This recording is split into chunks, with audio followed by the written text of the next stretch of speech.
Bravo, bravo, bravo. Bravo, bravo. და წარმოგიდგინოთ ჩვენი სტუმრები, რომლებიც შემოგვიერთდნენ გადაცემის მეორე ნაწილში. უკვე წარმატებული და ძალიან წარმატებული მუსიკოსები, ბერკლისა და ჯულიარდის კურს დამთავრებულები, ბატონები ზურაბ კობახიძე და გიორგი მიქაძე. მოგესალმებით ბატონები, მოგესალმებით. დიდი მადლობა გიორგი, იმიტომ რომ ჩვენ მაყურებელს ნამდვილად იციან მიანიჭებდა თქვენი კომპოზიცია. და მანამდე მინდა მივესალმო კიდევ ერთ ჩვენ სტუმარს, უნდა ვახსენოთ და ვთქვათ ბუნებრივია ის, რომ ორივე დღეს აქ წარმოდგენილი მუსიკოსი არის განათლების საერთაშორისო ცენტრის ბენეფიციარი და ქალბატონ ნინო ჭელიძესთან ერთად ვისაუბრებთ ზუსტად იმაზე, როგორ უნდა მოიპოვონ თქვათ დაინტერესებულმა ახალგაზრდებმა სამომავლოდ აი ეს გრანტები, რომელიც ამ ორი უნიჭიერესი ადამიანის შემთხვევაში ასე მოხდა და გაეხმარათ, ასე ვთქვათ. თუმცა მანამდე ნაუცებად უნდა ვახსენოთ, რომ ჩვენ გუშინ ვიცით, რომ შედგა საქველმოქმედო კონცერტი კონსერვატორიის დიდ დარბაზში, რომელსაც ძალიან დიდი მნიშვნელობა და დატვირთვა ჰქონდა, არაჩვეულებრივი კონცერტი გამოვიდა, ვიცით და ამაზე გვინდა რომ დღეს ვისაუბროთ. მართლა ალბათ ძალიან სასიამოვნო საღამო გამოვიდა. არაჩვეულებრივი იყო კი ნამდვილად. პირველ რიგში რა ვიცი, მეც და გიოსაც და კიდე არა მარტო ძალიან ბევრი იყავით და ძალიან კარგი. არაჩვეულებრივი ძალიან წარმატებული მუსიკოსი გაერთიანდა ამ საქმისთვის და ნუ მე ძალიან მიხარია რომ ასე ვთქვათ პატარა აგური მეც დავდი ამ საქმეს. დიდი იმედი გამოვა ეს კარგი საქმე მივა. ძალიან დაკავებულები ხართ. გიორგიც ვიცით რომ მანჰეტენის სკოლის მაგისტრანტია, თქვენც არანაკლებ ხართ დაკავებულები. როგორ ახერხებთ ამ ყველაფერს? აი როგორ ახერხებთ იმას, რომ თქვენს მშობლიურ კუთხეს არ წყდებით, რაღაცა ყველაფერში მონაწილეობთ, იმიტომ რომ ეს არის ხო პირველი კონცერტი, რომელშიც თქვენ ასეთი წვლილი შეიტანეთ, ხომ? მართალია კი. დაკავებულობას რა შეეხება, რა ვიცი. საკმაოდ რთული და ძალიან დატვირთული გრაფიკია, მაგრამ ამასთან ერთად კოლუმბიის უნივერსიტეტში კიდევ ვსწავლობ მაგისტრატურა არა, მაგრამ part-time management ბიზნესი. რომ დაკავებული ვარ. დაკავებული ძილისთვის დრო არა. იმდენად დაკავებული ხარ, რომ დაკავებულობაზე რომ ვლაპარაკობთ, გეცინებათ, ხო? იმდენად ისეთი თემა. არა, ეს რაღაც აღარ ჯდება უკვე დაკავებულობაში, იმიტომ რომ შენ ჯერ კიდევ შარშან ისეთი გეგმები ქონდა, მე დიდი იმედი მაქვს, რომ ყველაფერი ისე მოხდა, როგორც გეგმა. კი, მადლობა ღმერთს, ყველაფერი ნორმალურად, ანუ უბრალოდ ყველაფერი როგორ მოდის, შრომის შედეგად, ანუ მხოლოდ და მხოლოდ შრომის და და დღის შოუში უნდა მოხვიდეთ ხოლმე, იმიტომ რომ ის დასაწყისი. არა, უბრალოდ ესე რაღაცა არის, ანუ შრომა ესე კი შეიძლება თქვის, უბრალოდ რამდენად სწორად შრომობთ, ეგ არის ერთ-ერთი მთავარი რაღაცა. და მას თქვენ თვითონ საზღვრავთ სწორი შრომას თუ უბრალოდ ცხოვრება გვაჩვენებს ახლა იქ უბრალოდ. ენაკვირმადი გიორგი. გარდა იმისა, რომ კარგად უკრავს.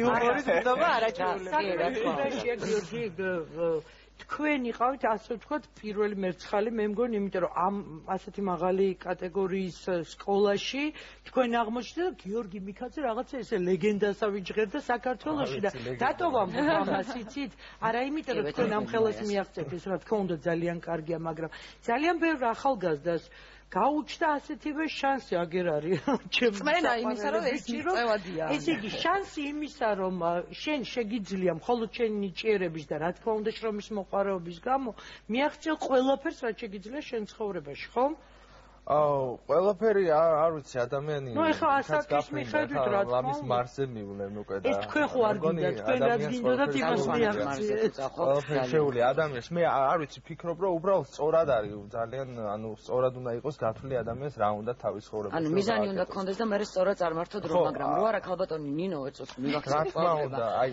ზუსტად შეიძლება სწორედ დღეს პირველ საათზე იხსნება პროგრამა ქალბატონო ნინო სადაც ორი ქვეყანა მონაწილეობს უშუალოდ საფრანგეთი და საქართველო. მოდი გითხარით. ორი სიტყვით ვიტყვი ამ მიმდინარე პროგრამაზე, რომლის წარმომადგენლებიც გიორგი და ჟურა არიან. საქმე იმაშია, რომ აბსოლუტურად ვეთანხმები, რომ დაკავებულობა, სწორი მიზანდასახულობა, ასევე სახელმწიფოს ანადგომა და დახმარება ყველაფერი ერთად, მაგრამ ასევე აღნიშნავდი, რომ ამ სტუდენტების და არა მარტო საქართველოსთან ასოცირება სურვილი არის მთავარი. სურვილი იმისა, რომ ისევ და ისევ შეინარჩუნო შენი ფესვი, შეინარჩუნო შენი კონტაქტი სულიერი და არა მარტო ქვეყანასთან და ამით მე მგონი აიხსნება ძალიან ბევრი რასაც თქვენ ამაზე აუცილებლად უნდა ვისაუბროთ იმიტომ რომ ძალიან ბევრს აქვს სურვილი რომ გახდეს ამ პროგრამის მონაწილე ზურას მინდა ვკითხოთ ისევ სანამ დაუბრუნდებით ამ თემას რომ აი თქვენ რას მიაღწიეთ ამ პროგრამას უზარმაზარი სტიმული იყო ხო რომ მარყოფილიყო ეს პროგრამა ანუ რამხელა კონკურსია და ნუ რა თქმა უნდა სტიმულია რომ შეგარჩევენ და ანუ ამ ხარდაჭერას გიცხადებ შენი ქვეყანა ძალიან დიდი ფაქტორია ნუ ფინანსურზე ხო აღარ არის საუბარი მაგის გარშე შეუძლებელია ნუ იქ ამერიკა ძალიან ძვირი ქვეყანა არ მხოლოდ სწავლა არ მეცხოვრება ნიუ-იორკი განსაკუთრებით და აი ქალბატონმა ნინო ძალიან ისეთი ანუ რაც თქვა ძალიან ასე თქვა სამერთად ვიბრირებს არ ვიცი სწორი სიტყვა resonates მაგრამ ანუ თავარი ის არის რომ ჩვენ ვიღებთ განათლებას საზღვარგარეთთან ეს ქვეყანა გვიდგას გვერდში მაგრამ აუცილებლად უნდა დაბრუნდეს ასე თქვათ ეს ინვესტიცია და ასე თქვათ ძალიან სწორად უნდა დაბრუნდეს ასევე არა მხოლოდ სწორად ხო ანუ უნდა ასე თქვათ ეს ინვესტიცია რაც იდება ახალგაზრდა თაობაში და ჩვენში და ძალიან ბევრ ახალგაზრდა ქართველში ჩვენს გარდა მიმართულია ზუსტად იმისკენ რომ ჩვენი ქვეყანა განვითარდეს საბოლოო ჯამში ჩვენი რესურსი არის ადამიანი და არა გიორგი და ზურა ორივეს კითხავთ აი იმ ყველაფრის მერე რასაც მიაღწევთ საზღვარგარეთ რასაც კიდევ მიაღწევთ ზუსტად ვიცი იმ კორიფეების მერე ვისთან ერთადაც თქვენ ასრულებთ თქვენს აი რაღაც საოცარი წარმატებებია აი საქართველოში ხომ არ არის თქვენთვის ძალიან პატარა სივრცე ამ თქვენ ხო ორივე მსოფლიო მოქალაქეები ხართ უკვე დღესდღეობით ხო?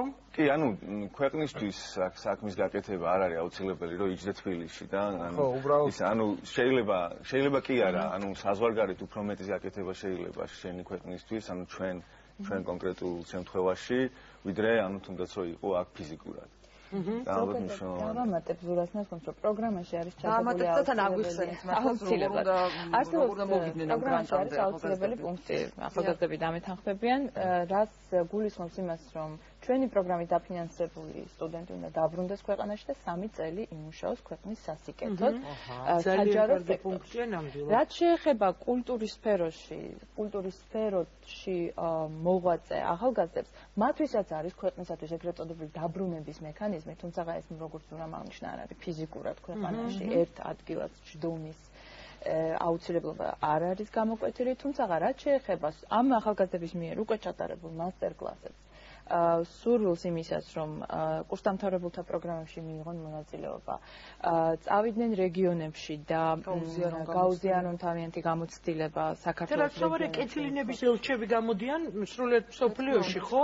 ამ პატარა საქართველოს აი ამ დონის ასე ვთქვათ ვარსკვლავები წარადგენენ, ხო? თუმცა ქვეყანაშიც ბევრს აკეთებენ და გააკეთებენ დამთავრების შემდგომ მათ ექნებათ საშუალება რომ კურსდამთავრებულთა ქსელური პროგრამის მეშვეობით ჩაერთონ ამ პროგრამის და არა მარტო მხოლოდ მუსიკოსებზე რომ არ გამოგვიდეს და მაყურებელმა ვთქვათ არ შეცდომაში არ შევიყვანოთ რომ რა სფეროებს მოიცავს ვთქვათ ეს გრანტები. ზოგადად გეტყვით რომ ჩვენ არ ვართ შეზღუდული მიმართულებებით, საგანმანათლებლო მიმართულებებით, უბრალოდ არის პრიორიტეტული მიმართულებები, რომელსაც მეტი ყურადღება ექნება, როგორიც არის განათლება, ინჟინერია, STEM-ი, ტექნიკური მიმართულებები, სოციალური მეცნიერებები, საზოგადოებრივი მეცნიერებები. პრაქტიკულად ყოფილი უბრალოდ ნაკლები სტიპენდია, კვოტირებული სტიპენდია გაიცემა ბიზნეს ადმინისტრირებაზე და სამართალზე კვოტირებული არის. სტუდენტი ჯერ ეწყობა და მერე მოგმართავთ დაფინანსებით. ზოგადი პროგრამით ჩვენ მხოლოდ სამაგისტროს და დოქტოროს ვაფინანსებთ, დამეხმარეთ თქვენს, ხო? სამაგისტრო და სამაგისტროზე სწავლობს 2 აპლიკანტი, რომელსაც ხედავს უბრალოდ 2 სტუდენტი. სადოქტოროსაც ასევე დიდი ყურადღება ექცევა, რაც შეეხება როგორ უნდა მოხდეს ჩვენთან ზოგადი პროგრამით, რომელიც გამოცხადდება გაზაფხულს. ეს არ არის ის პროგრამა, რომელსაც დღეს ვაცხადებთ, ამაზე ცალკე მინდა მოგახსენოთ. გაზაფხულზე გამოცხადდება პროგრამა, სადაც აპლიკანტებს ექნებათ საშუალება ჯერ ჩაირიცხონ იმ უნივერსიტეტებში და იმ მიმართულებით, რომელიც მათ აინტერესებს. არა, აქედან შეუძლიათ ონლაინ აპლიკაციით მიმართონ და ნებისმიერ, ამ შემთხვევაში ჯულიარდი, მანჰეტენ სკულ თუ იქნება ეს პრინსტონი, იქნება გერმანიაში ნებისმიერი სკოლა, პრინციპში არა ვართ შეზღუდული არც ქვეყნით და არც ვთქვათ უნივერსიტეტით. მიმართულებები მეტნაკლებად შეზღუდულია, თუმცა ისევ და ისევ საკვალიფიკაციო ჩარტო საკმაოდ ფართოა. შემდგომში ჩარიცხვის ფურცლის მოპოვების შემდეგ გაზაფხულზე მოდიან ჩვენთან და შემოაქვთ საბუთები, აქ ირჩევიან უკვე. აი, რამდენი ირჩევა ვთქვათ თითო მიმართულება. კონკურსის შედეგება როგორც წელს მესამე წელია და წესით უნდა იყოს 30%-იანი ზრდა. ყოველ შემთხვევაში სააპლიკაციო პროგრამებში ესეა ხოლმე. და ვინ არჩევს, ვინ შედან და ვინ ფიქრობს საერთაშორისო კომისია, რომელზეც მოგახსენებთ რომ არის როგორც არასამთავრობო ორგანიზაციების წარმომადგენლები, ასევე არიან სახელმწიფო უწყებების ხელმძღვანელი პირები. გასაუბრებაზე აი აქაც ექნებათ საშუალება რომ დამეხმაროთ და მითხრათ თუ როგორ მიმდინარეობს, უბრალოდ 2 სიტყვით მოგახსენებთ რომ ემბარკის პრინციპით ხდება დოკუმენტების შემოტანა, დამოუკიდებელი პრინციპი, რომელიც არის მიღებული პრინციპი მთელს მსოფლიოში ამ აპლიკაციების შეტანის, გამჭვირვალე აპლიკაცია ხია. სადაც შემოდის სააპლიკაციო ფორმა 10 ადამიანი, 10 კომისიის წევრი ერთმანეთისგან დამოუკიდებლად აფასებენ სააპლიკაციო ფორმა, რაც ნიშნავს სააპლიკაციო ფორმა. დამეხმარეთ სამოტივაციო წერილი, რეკომენდაცია. მიღების წერილი, რა თქმა მიღების წერილი. დაფინანსება რამდენი თვითონ სკოლიდან. დიახ. და ეს ყველაფერი პრინციპში ეგ არის ყველაფერი. ხო, თავარი საბუთები ეგ არის და პრინციპში მეტსაც არ ვითხოვთ. ანუ ეს არის სარეკომენდაციო 2 უნდა იყოს, ჯობს რომ ერთი იყოს უნივერსიტეტიდან და ერთი სამუშაო ადგილიდან, სამუშაო გამოცდილება დაგვავიწყდა. ეს აუცილებელია სამუშაო გამოცდილება აუცილებლად წარმოადგენს. რა თქმა უნდა. მე მქონდა გამოცდილება. საერთოდ ხონდა გამოცდილება. მუშაობდი, ესე რომ ვთქვათ, ორგანისტად, ესე რომ ვთქვათ, ბერკლიდან მქონდა ესეთ სამუშაო და წლის განმავლობაში ორგანისტად და გუნდთან ერთად მუშაობდი. ბოსტონის ერთ-ერთ სამუსიკო სკოლაში მუშაობდი, როგორც ახალგაზრდა პროფესორი.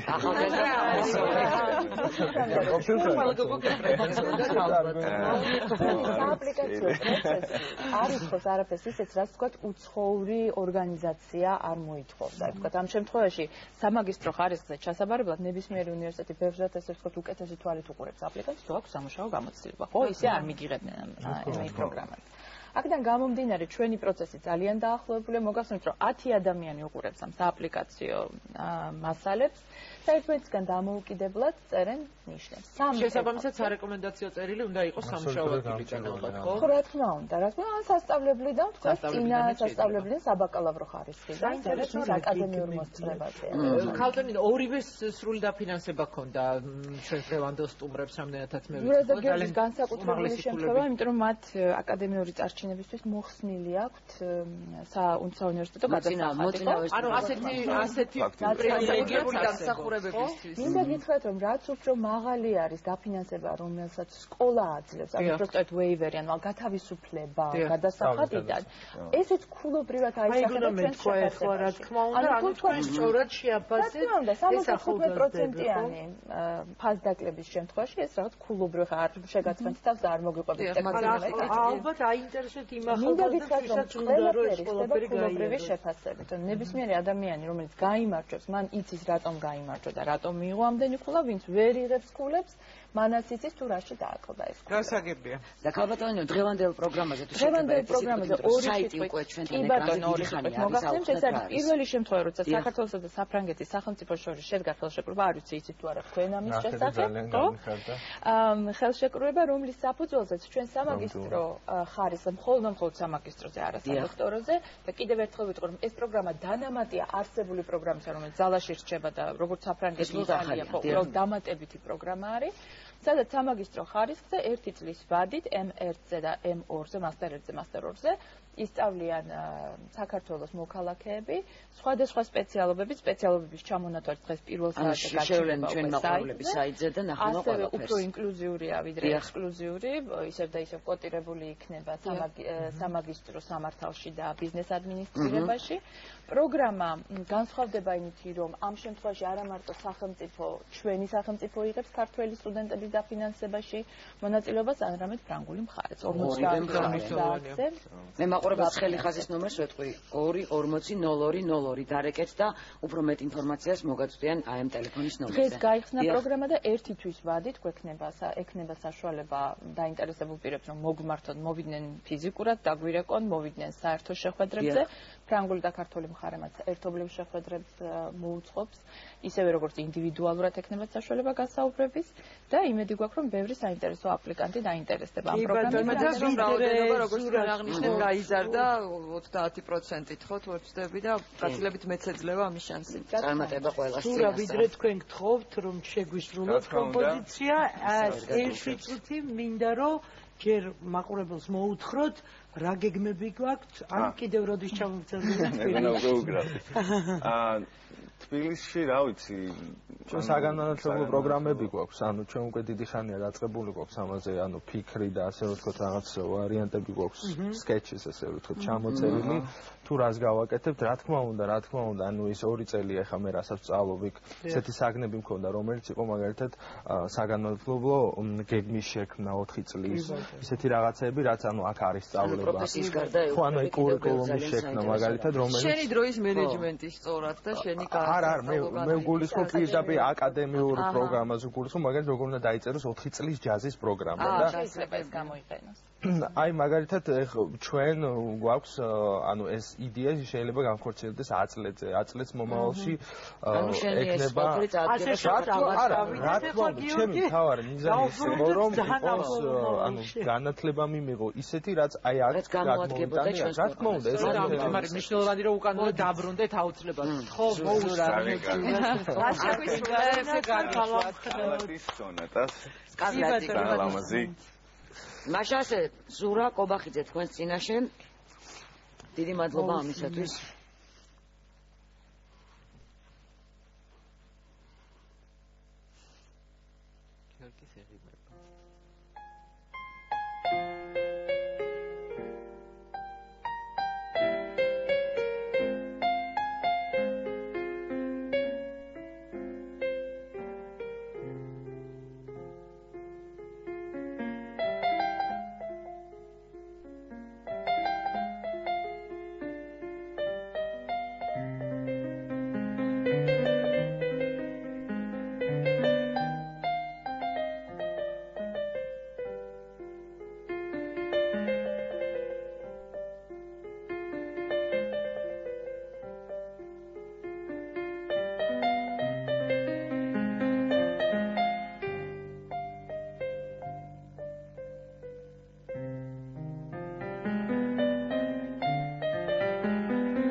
Bravo! ძალიან დიდი მადლობა. დიდი მადლობა. ძალიან დიდი მადლობა. წარმატებები, რა თქმა უნდა, ჩვენ სტუმრებს და დარწმუნებული ვარ, რომ თქვენზე კიდევ არაერთხელ გავიგებთ და თქვენს მიღწევებზე და